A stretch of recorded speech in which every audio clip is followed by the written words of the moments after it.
entire structure is the lateral ventricle. However, that bulk on the anterior side, they call it anterior horn, and this right here, they actually go into the temporal lobe. And that portion is called inferior horn, and the rest of that, we call that the body, and then that part right there, they call the posterior horn. All together, we call that the lateral ventricle. They are big. And then from that view, the CSF will drain the fluid from the lateral ventricle into the third ventricle right here. And this is how the third ventricle looks like when you look on the sagittal view. Now, you guys taking the test. You should. How many of you guys still have the test today? The lab test? I don't know. Do you guys learn the structure named thalamic adhesion? No? Yes? Okay. When you put the brain together, pretend that this is my hand are the two thalami on left and right side. When the two thalami get together, we call that the gap between my hand is the third ventricle. Okay? Now, it turns out that the third ventricle connect together with an attachment in the middle. So let me do this. Can you guys see this? Okay, so inside the third ventricle, there is a structure that connects the two thalami together. We call that thalamic adhesion. Okay, I don't know if they use another term, intermediate mass or something. Okay, because of that, look at the lateral ventricle. Can you see the hole in the middle? Okay, that hole is allow that thalamic adhesion to connect the two sides together. Okay, where on the anterior view, you see my hand? Okay, that's the third ventricle from the anterior view, and this is the third ventricle from the sagittal view. The CSF actually flow into this ventricular system. So between the lateral ventricle and the third ventricle, there is a pair of the canal right there that drains the CSF from the lateral into the third. And that canal, your textbook uses the term interventricular foramen, the hole that allows them to connect together. Another name you may learn from the textbook and the other literature, we call that the foramen of Monro.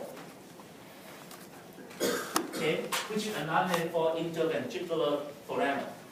Okay, that opening allows the fluid from the lateral ventricle go to the third ventricle. And then from the third ventricle, it runs down into the fourth ventricle right there, between the cerebellum and the brainstem. That canal right there is called the cerebral aqueduct. From this view, that is the cerebral aqueduct. And then you see, right between the cerebellum and the brainstem, you have that fourth ventricle. And that's the fourth ventricle right there. From the fourth ventricle, the CSF continues to flow down the teeny tiny canal that runs the entire length of your spinal cord. We call that central canal. All of them have CSF in it. We also learned that CSF also found in your meninge. Remember the meninge? Dura mater, arachnoid, subarachnoid space, and then pia mater. In the subarachnoid space, we also see the CSF. The question we ask is, how the heck does CSF get there? You know that they're being produced inside the ventricle, right? So how can the CSF get from the ventricle into the arachnoid space, which is the entire membrane that wraps around the entire brain and the spinal cord? And here they are. In the fourth ventricle, there are three holes. And these three holes allow the CSF to escape and go into the subarachnoid space of the meninge. And here they are. There is a pair of the lateral aperture, okay, 1 and 2, and then you have one median aperture right there. All three of them open up and drain the CSF into the subarachnoid space. And they do circulate around. In other words, that your brain is bathing in the CSF. Because they have CSF in the arachnoid space, they have CSF in within as well. Okay?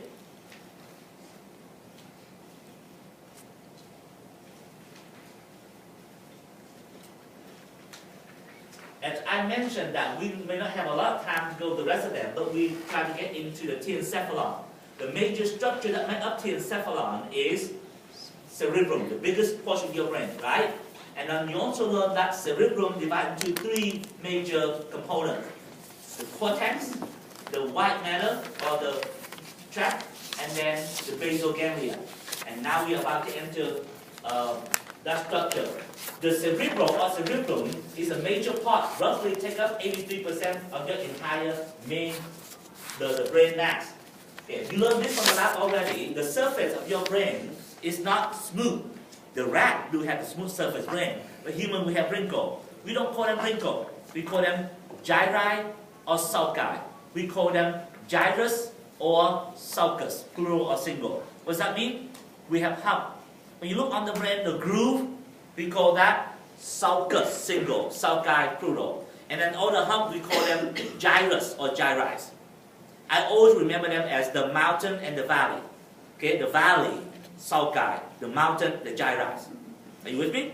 And there are some special sulci and gyri that you have to remember because they are significant in terms of the function. The two hemispheres separate from each other by the structure I asked you before, longitudinal fissure, okay, and within the hemisphere, the three structures that we mentioned, cortex, white matter, and the basal ganglia. Alright, your brain divided into 5 different lobes. I hope you learned that from the lab, right? And the lobe named after the bone that protected them. So, generally identify those lobes. Frontal lobe, occipital lobe, temporal lobe, that's 3.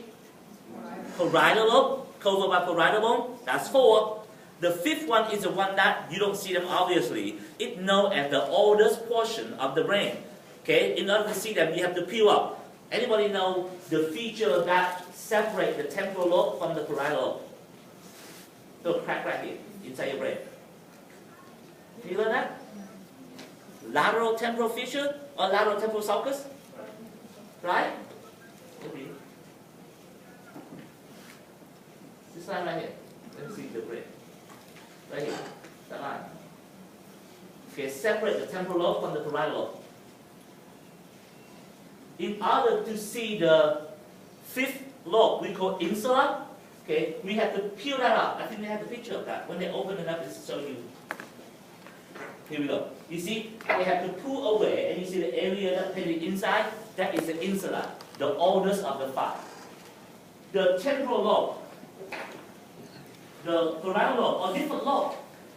Who cares? Are they just a structure that protect it and we name them? Well, the lobe actually, each of them may possess a specific function. For example, the occipital lobe, the entire occipital lobe, let me show the picture. The entire occipital lobe right there, okay, it devotes only one thing and one thing only, your vision. Okay, and that's why as a human, our vision is very complex. Okay, we also know that when you drive in a car, okay, and somebody say, my left field, I just blur and then completely right on my left field. We can estimate that it is the right occipital lobe that has disturbed. Okay, because that's a visual disturbance right there. This concept at first, they don't know, but every class, I think psychology and neuroanatomy, when we talk about lobe, this name come up. Have you heard the name Phineas Gage?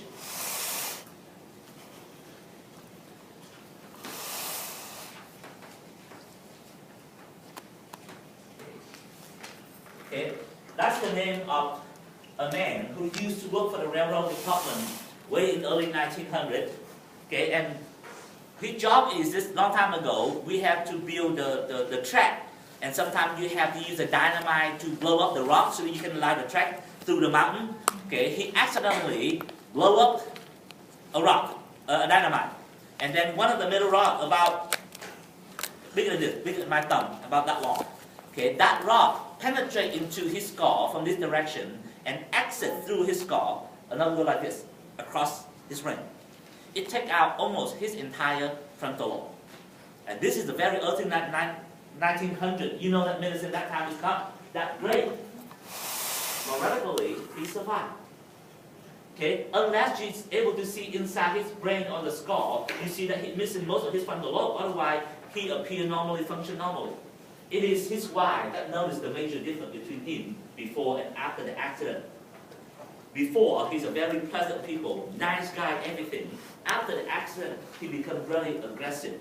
Some documentation indicate that every sentence came out of his mouth, there's a cursing word to it. Okay? And at first they thought that maybe he angry at life, right? Why I'm the one that and then he loses the job because of that. But later we find out that no, it is reflect one of the function of the frontal lobe, personality and aggressiveness. And based on that, they say, hey, even though they look like a lobe, but each lobe may possess certain unique function, right? And that's how you learn. And you learn later occipital, visual. temporal, primarily speech, language, hearing. Okay, parietal when they put all together, and so on and so on. So the lobe, not just the structure, it reflects the function as well. One of the sulcus that I want you guys to pay attention to, and the question you may ask is, we have a bunch of sulci and gyri throughout the brain surface. Why do you choose to name this? And here's the reason why. Okay? And by the way, you guys know that your brain do not have a color, right? Don't let that fool you as well. Inside the lab, you have that color brain, the big one. Okay?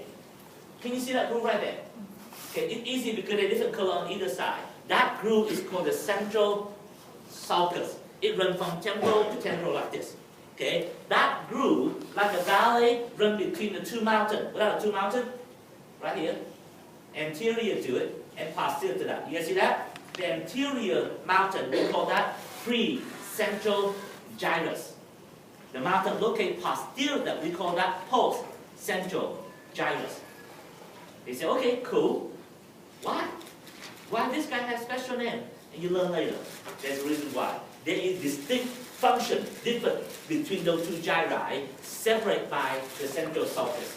Okay, this picture just show you the thing I have talked about. They show you, the blue and the mountain and how you call it differently. All right, now we go to the cerebellum. Excuse me, cerebellum.